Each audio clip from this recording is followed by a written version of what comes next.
கர்த்தருடைய பரிசுத்த நாமத்துக்கு மகிமை உண்டாவதாக. இந்த நாளிலும் இயேசு கிறிஸ்துடைய உயிர்த்தெழுதலின் வல்லமை நமக்குள்ளே இருக்கும்போது நம்ம எதை ஜெயிக்க முடியும் என்று சொல்லி பார்த்தா சொல்லப்பட்டிருக்கு, உலகத்திலே உங்களுக்கு உபத்திரம் உண்டு அப்படின்னு சொல்கிற அந்த வார்த்தைக்கு பிறகு ஆண்டவர் சொல்கிறாரு, நான் உலகத்தை ஜெயித்தேன் அப்படின்னு சொல்லிங்கிற வார்த்தையே சொல்கிறார். உபத்திரவத்தை ஜெயித்த ஆண்டவருடைய வல்லமை நமக்குள்ளே இருக்குது. எப்பவும் பார்த்தீங்கன்னா, உலகம் நமக்கு எதிராக அல்லது விரோதமாக அல்லது மாறாக யோசிக்கும், சிந்திக்கும், செயல்படும், ஆலோசனை கொடுக்கும். உலகம்னு சொன்னால் உலகத்தை மாத்திரமே யோசித்து கொண்டிருக்கிற மனிதர்கள், ஆவிக்குரிய காரியங்களை விரும்பாமல் உலகத்தின் ஓட்டத்தில் மட்டும் ஓடிக்கொண்டிருக்கிற மனிதர்களை குறிக்கிறது உலகம். அந்த மனிதனுடைய சத்தம், சிந்தை, நோக்கம், ஓட்டம், ஆலோசனை எல்லாமே பார்த்தீங்கன்னா உலகத்துக்கு ஒத்தே அது ஓடிக்கொண்டிருக்கும்.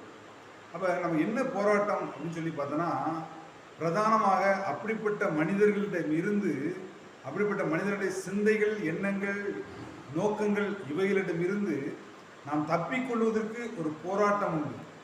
அந்த போராட்டம் தான் உலகத்தில் நமக்கு இருக்கிற பெரிய போராட்டம்.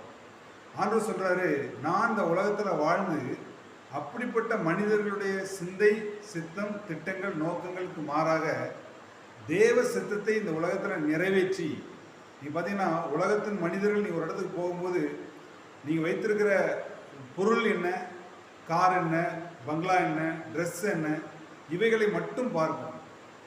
ஆனால் தேவன் இருதயத்தை பார்க்கிறேன்னு சொல்கிறார். அப்போ தேவனுடைய பார்வை நமக்குள்ளே வர வேண்டும் என்றால் நமக்குள்ள ஒரு வல்லமை வேணும். என்ன வல்லமைன்னு சொன்னால், இந்த உலகம் பார்க்குறபடி பார்க்காதபடி நமக்குள்ள இருக்கிற தேவன் எப்படி அன்பாக, பரிவாக, இரக்கமுள்ளவர்களாக, பரலோகத்துக்கு எடுத்த காரியத்தை எப்படி தேவன் யோசிப்பாரோ அதே சிந்தை, அதே இருதயம், அதே உணர்வு, அதே நோக்கம் நமக்குள்ளே இருப்பதற்கு கர்த்தருடைய ஆவியானவர் நமக்குள்ளே வல்லமை கொடுத்திருக்கிறார்.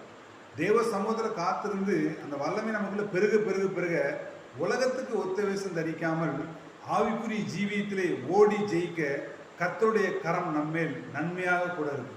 இயேசுவின் நாமத்தில் பிதாவே, ஆமென்.